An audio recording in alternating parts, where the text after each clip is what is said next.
Ya, oke guys, baik lagi sama gua karena data gak bisa bohong ya. Hari ini Jumat,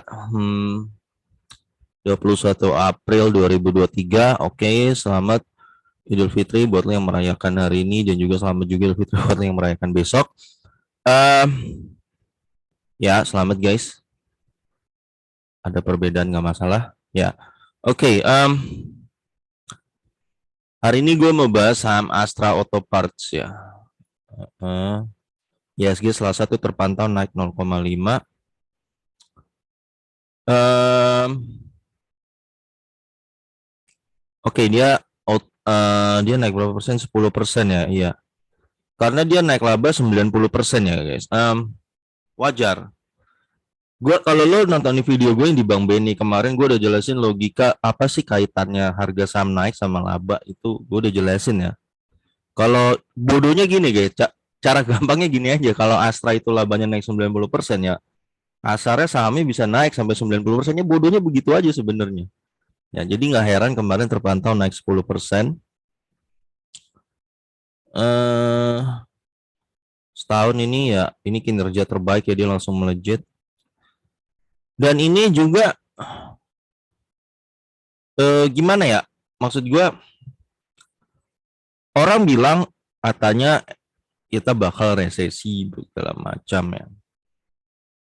So far sampai sekarang ya, kalau orang resesi kan berarti orang nggak belanja kan, kurang duit segala macam ya. Tapi ini justru si auto malah labanya terbang. Berarti orang kan pada beli spare part kan. Setahu gue auto jualan gitu ya, Astra Auto Part ya. Nah itu kan berarti tandanya ekonomi di bawah minimal better lah. Kita susah menyangkal itu, datanya begitu. Ya, kita mau bilang lebih susah ya, ya mungkin aja nggak merata ya mungkin. Ya, tapi nggak bisa disangkal bahwa saat ini kita better ketimbang 2019. Menurut ini yang sepanjang ini yang gue lihat ya, banyak perusahaan gue lihat laporan keuangannya harusnya kita better ketimbang 2019. Oke, Astra Autobar itu suku cadang otomotif, pemegang saham Astra International 80% ya. Berarti kalau dia bagi dividen 80%-nya punya Astra tuh. Wah, yang pegang SII. Senang-senang gembira dah. Masyarakat 20%. Jadi masyarakat sekitar ada 900 juta lembar ya dipegang masyarakat. Oke. Eh Ya ini laporan keuangannya aja guys ya. Kita langsung lihat ekuitas 10 triliun, lalu di ini turun 2%, 10,4 triliun. Nah, waktu tahun 2020 dan 2001 ya wajar. Ya, coba lo ingat-ingat, ini zaman-zamannya kita lagi susah banget kan. Iyalah, makan aja susah. Ya nggak, gaji dipotong setengah atau bahkan dipecat ya. Boro-boro orang nggak mungkin beli namanya spare part. Kalau ada juga bisa dihitung ya dikit kan. Nah, di 2022 kuartal 1 udah mulai pulih tuh. Ini kelihatan nih, kita lihat ekuitasnya aja naik 13%. Ya, ke 11 triliun dan sekarang dia naik ekuitas 3,5% ke 12 triliun ya. Berarti dari sini udah mulai pulih nih dari kuartal 1 2022. Ini ekuitas jumlah saham beredar 4,8 miliar, maka book value 2.200, 2.100, 2.400 dan sekarang 2.564. Harga rata-ratanya 1.065, 1.100, 1.075 dan sekarang 1.900. Tunggu. Kenapa yang ini agak lain? Wait.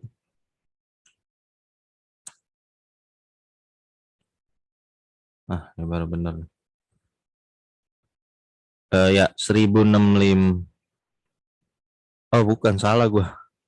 Sorry. Ya ini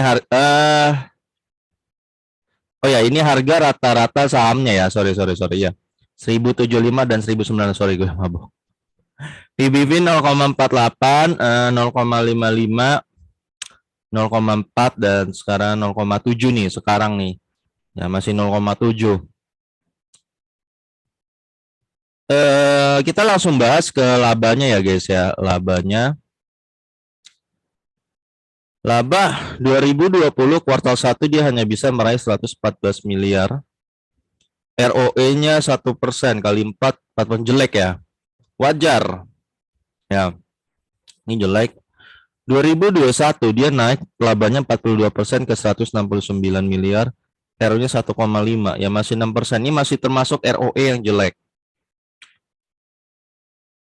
Di 2022 dia naik 38% ke 225 miliar dengan ROE 1,8. Gitu.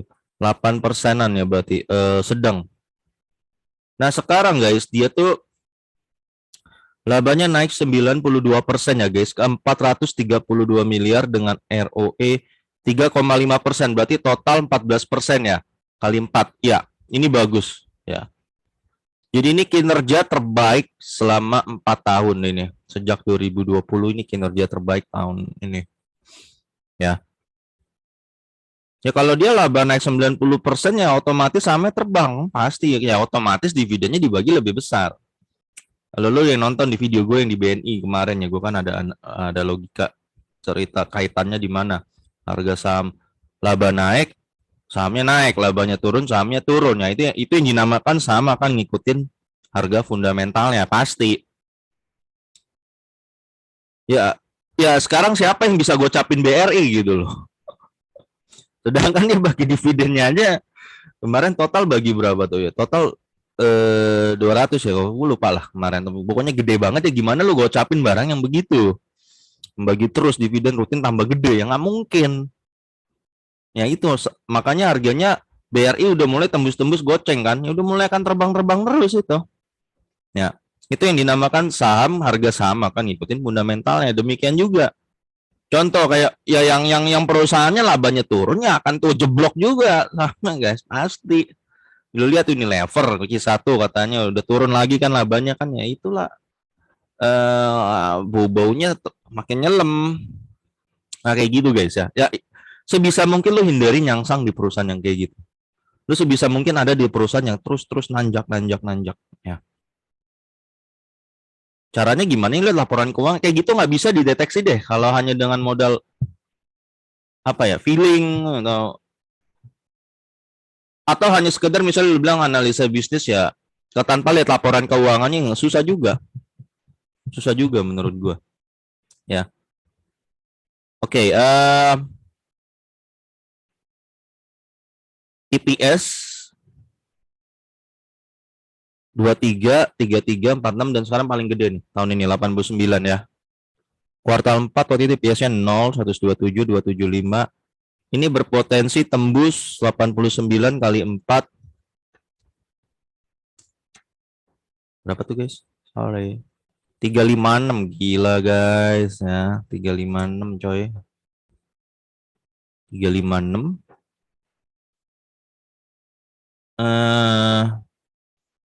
Dividen. Oke, dividen waktu itu dia bagi RP15 nih, yield 1%, DPR. Ini agak rugi ya, nggak bisa dibilang 40% juga. Waktu itu dia lagi nggak untung sama sekali, tapi tetap bagi. 2021 dia bagi 51, yield 4%, DPR 40%.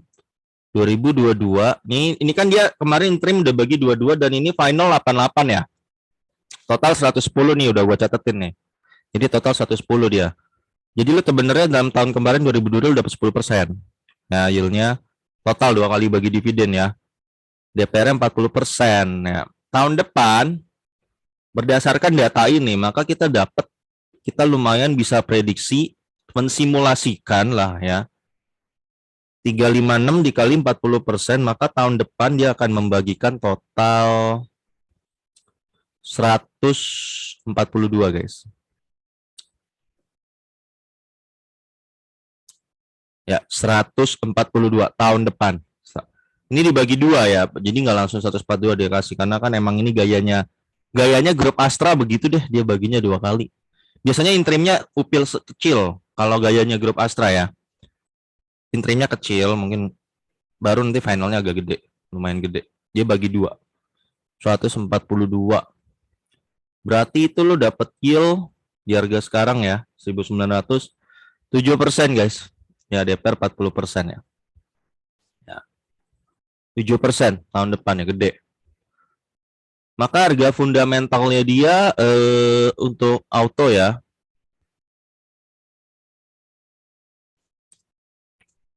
Kalau lo Benjamin Graham punya cara kali 10 itu IPS-nya. 356 kali 10. Berarti 3.560. Baru mahal auto. Ini masih 1.900, jauh. Terus kalau dari gue dari dividen 142, maka fundamentalnya auto saat ini kali 10 1.420 dan kali 20 2.840 ya. Ya. Jadi masih sisa gap jauh banget ya. Ya, ini guys. Jadi ini belum kemahalan segini ya. 1.900 tuh masih di harganya. Ya ini yang gue bilang harga waras lah istilahnya. Lu perusahaan sebagus apapun ya, kalau lu beli di atas batas atasnya, itu akan turun deh. Sebagus apapun. Yang lu bilang barang sebagus apapun tuh ada harganya guys, nggak mungkin nggak ada. Ada istilahnya batas atasnya itulah. Ya gue istilahnya batas atas lah. Dulu pernah kejadian Antam. Antam itu sebenarnya waktu itu kan range-nya dia cuman di 1.000 sampai 2.000 lah. Saat ini ya. Dulu orang waktu masih di bawah itu dia ada yang berani hantam sampai 3.000. Nah, itu contoh pas lagi kena apa ya, orang berbondong-bondong karena isunya Elon Musk lah mau masuknya.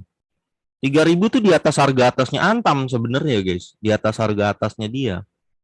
Yang terjadi apa? Antam ya pelan-pelan turun kan? Turun dari 3.000 ya sekarang stuck di 1.800 2.000 ya. Karena ya memang harganya dia basicnya segitu. Nah, ini yang dinamakan guys, gue bilang harga sama akan balik ke fundamentalnya one day. Yang kemahalan akan turun, yang tadinya salah harga dia akan naik kayak begitu. Akan balik. Ya.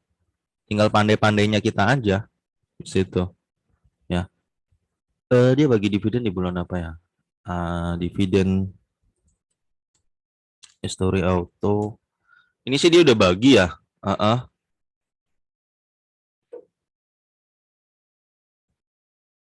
Enak ya guys, kita banyak dapat dividen ya.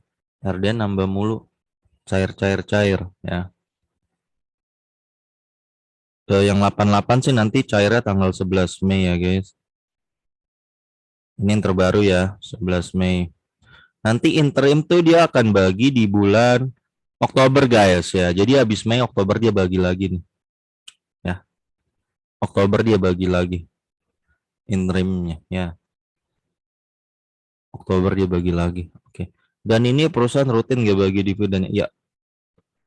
Ya rutin ya guys, nih perusahaan yang nggak pernah bolong. Jadi bagi gue sih dividen tuh pembuktian ya guys. Duitnya ada tuh perusahaan, nggak apa ya, nggak goib gitu loh. Ya. Ya pokoknya nggak goib lah. Tertoto ya, gue perhatikan ya kayak SPB Bank tuh bangkrut kan. Dia kan SPB Bank dulu tuh sebenarnya yang di Amerika tuh ya, dia tuh dulu bagi dividen guys. Tapi dia stop mulai bagi dividen tahun 94 sampai sekarang dia nggak pernah bagi SPB Bank. Ya perusahaannya nggak pernah bagi dividennya, kita misteri gitu loh. Tahu-tahu endingnya bangkrut. Buset nggak? Ya jangan sampai hanya pencatatan doang gitu loh. Laporan keuangan cuma pencatatan untung bagus-bagus, duitnya nggak ada. Ya nggak? Jangan sampai lo terjebak di perusahaan yang begitu juga. Itu pentingnya menurut gua adanya dividennya. Oke guys, sampai ketemu lagi di video gua berikutnya. Selamat yang lo pegang sama Astra Auto Parts. Dan doakan juga yang terbaik untuk Indonesia dan juga selamat yang merayakan Idul Fitri. Ya, merayakan hari raya Lebaran. Selamat semoga mohon maaf lahir dan batin. Oke, sampai ketemu lagi video gue berikutnya karena data nggak bisa bohong ya.